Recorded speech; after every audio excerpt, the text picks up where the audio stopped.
শ্রীয়ান সান্ত্বনার তরফ থেকে আপনাদের সবাইকে নমস্কার। সামনেই জগদ্ধাত্রী পুজো, আজকে তাই ভাবলাম আপনাদের সাথে শেয়ার করি একদমই ভেজ বিরিয়ানির একটা রেসিপি। আজকের এই নিরামিষ বিরিয়ানিটা আমি বানিয়েছি পনির আর সয়াবিন দিয়ে। আর যেহেতু বিরিয়ানির মধ্যে সবজি খেতে আমরা কেউই খুব একটা পছন্দ করি না, তাই আজকের এই বিরিয়ানিতে আমি কোনো রকম সবজি ব্যবহার করিনি, শুধুমাত্র ক্যাপসিকাম ব্যবহার করেছি। দেখতে থাকুন পুরো রেসিপিটা, আশা করি আপনাদের বেশ ভালো লাগবে। আর এই রকমই ইউনিক আর নতুন নতুন রেসিপি দেখার জন্য শ্রীয়ান সান্ত্বনা সাবস্ক্রাইব করে আমাদের পাশে থাকুন। প্রথমেই আমি কড়াইতে সাদা তেল গরম করে নিয়েছি, আপনারা চাইলে এটা ঘিতেও করতে পারেন। এরপর আমি কিছুটা কাজু আর কিশমিশ ভেজে নিলাম, আর তারপরেই কিছুটা পনির, যেটা আমি ম্যারিনেট করে রেখেছিলাম লঙ্কার গুঁড়ো, নুন আর কিছুটা কর্নফ্লাওয়ার দিয়ে, তারপর সেটাকে ভেজে নিলাম। আর তারপর পনিরটা তুলে রেখে আমি কিছুটা ভাপিয়ে রাখা আলু এর মধ্যে ভেজে নেব। আর আলুটা ভাজার সময় আমি লঙ্কার গুঁড়ো আর নুন ব্যবহার করেছি। এই বিরিয়ানিটা কিন্তু খুব কম সময়ের মধ্যেই বানানো যায়, মানে সব কিছু যদি জোগাড় থাকে তাহলে 20 মিনিটের মধ্যেই কিন্তু বিরিয়ানিটা রেডি হয়ে যাবে। আর এখানে দেখুন কিছু গোটা গরম মশলা, এর মধ্যে রয়েছে জয়িত্রী আর কিছুটা জায়ফল, আর রয়েছে দুটো ছোট এলাচ। এটা মাসিমা একটু গুঁড়িয়ে দিচ্ছেন, এটা আমি বিরিয়ানিতে ব্যবহার করব। এবার অবশিষ্ট তেলের মধ্যে আমি দিয়ে দিলাম ক্যাপসিকাম, এটাকেও একটু ভেজে নেব। আর তারপর এর মধ্যে আমি দিয়ে দেব আদা বাটা, আর তারপরে দেব টমেটো আর কাঁচা লঙ্কার পেস্ট। কাঁচা লঙ্কাটা আপনারা নিজেদের স্বাদ মতো দেবেন। আর এখানে আমি একটা মাঝারি সাইজের টমেটো ব্যবহার করেছি। আর তেজপাতাটা প্রথমে দিতে ভুলে গিয়েছিলাম, তাই এখন দিয়ে দিলাম। অবশ্য আপনারা নাও দিতে পারেন। এবার সব কিছু ভালো করে নাড়াচাড়া করে নিয়ে এর মধ্যে আমি আগে থেকে ভেজে রাখা আলুটা দিয়ে দিলাম, তারপর সব কিছু একটু ভালো করে কষিয়ে নেব। এরপর আমি দিয়ে দেব সয়াবিন, যেটা আমি আগে থেকে একটু সেদ্ধ করে রেখেছিলাম নুন দিয়ে। আর সয়াবিনটা দিয়ে আবারও খুব ভালো করে সব কিছু মিশিয়ে নেব। আর এইটা হলো ছানার জল। আজকে যে পনিরটা আমি ব্যবহার করেছি এটা আমি বাড়িতেই বানিয়েছি, তাই ছানার জলটা ফেলিনি।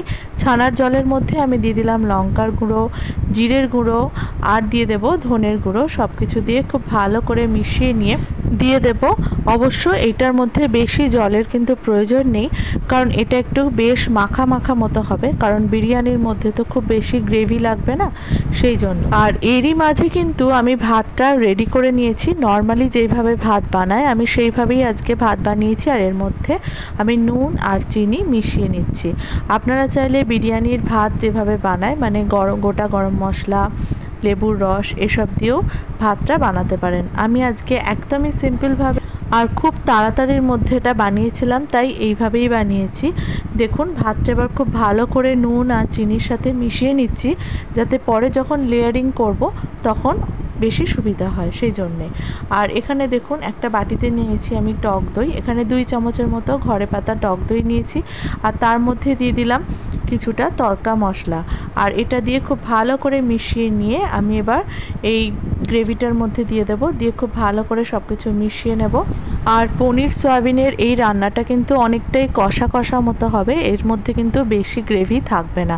দেখুন প্রায় আমার রেডি হয়ে এসছে। একদম শেষে দিয়ে দিচ্ছি কিছুটা শাহি গরম মশলা। আপনারা চাইলে এখানে বিরিয়ানি মশলাও দিতে পারেন, তবে আমি লেয়ারিংয়ের সময় বিরিয়ানি মশলা দেব বলে এখানে আর দিলাম না। এরপর একটা হাঁড়ির মধ্যে আমি নিয়ে নিলাম ঘিটা হাঁড়িতে একটু ভালো করে তলাটা মাখিয়ে নিয়ে এর ওপরে আমি দিয়ে দিলাম ভাতটা। আর তারপর একে একে আমি লেয়ারিং করব। প্রথম লেয়ারেই আমি দিয়েছিলাম কিছুটা সয়াবিন আলু পনিরের কষাটা, যেটা ভিডিও করা হয়নি। এরপর আমি দিয়ে দিচ্ছি কেওড়া জল, আর তারপর এর মধ্যে দিতে হবে বিরিয়ানি মশলা, আর ওই যে জায়ফল জয়িত্রী আর এলাচের গুঁড়ো করেছিলাম সেইটা, আর ঘিও এর মধ্যে দেব। এছাড়া আপনারা চাইলে ওপর থেকে বাটারও দিতে পারেন, আর বিরিয়ানি মশলাও দিতে পারেন। এইভাবে আপনাদের ইচ্ছে মতো করে এটা লেয়ারিং করে নিতে হবে। আর ভাতের মধ্যে যেহেতু নুন আর চিনি মিশিয়ে দিয়েছিলাম, তাই আলাদা করে আর নুন চিনি দেওয়ার কোনো প্রয়োজন নেই। এক এক করে দেখুন সব রকম উপকরণ দিয়ে আমি লেয়ারিং করে নিচ্ছি। আর একদম উপরে শুধুমাত্র দেখতে ভালো হওয়ার জন্য আমি কিছুটা পনির দিয়ে সাজিয়ে দিয়েছিলাম। আর ওই দিন মাসিমা আমাকে অনেকটাই সাহায্য করেছিল, মানে আমি যেহেতু ভিডিও করছিলাম আমি বলে বলে দিচ্ছিলাম, আর উনি দেখুন লেয়ারিংটা করে দিচ্ছিলেন। আর এই বিরিয়ানিতেও আপনারা চাইলে মিঠে আতর দিতে পারেন, কিন্তু ওই দিন আমি মিঠে আতর দিইনি। আমরা যেহেতু আতরের গন্ধটা খুব একটা বেশি পছন্দ করি না, তাই আমি আতরটা খুব কম পরিমাণেই বিরিয়ানিতে দিই। আর ওই দিন আমি বিরিয়ানিতে আতর দিইনি, তাও কিন্তু ভীষণ ভালো খেতে হয়েছিল। আর একটা জিনিস যেটা আমার এই বিরিয়ানির করার সময় ভিডিও নেওয়া হয়নি, সেটা হলো মাঝখানে কিন্তু আমি বাটার দিয়েছিলাম, যেটা আমার লেয়ারিংয়ের সময় দিয়েছিলাম, কিন্তু আমার ভিডিও করা হয়নি। বাটারটা কিন্তু অবশ্যই দেবেন, তাহলে কিন্তু বিরিয়ানির টেস্টটা অনেক বেশি ভালো হবে।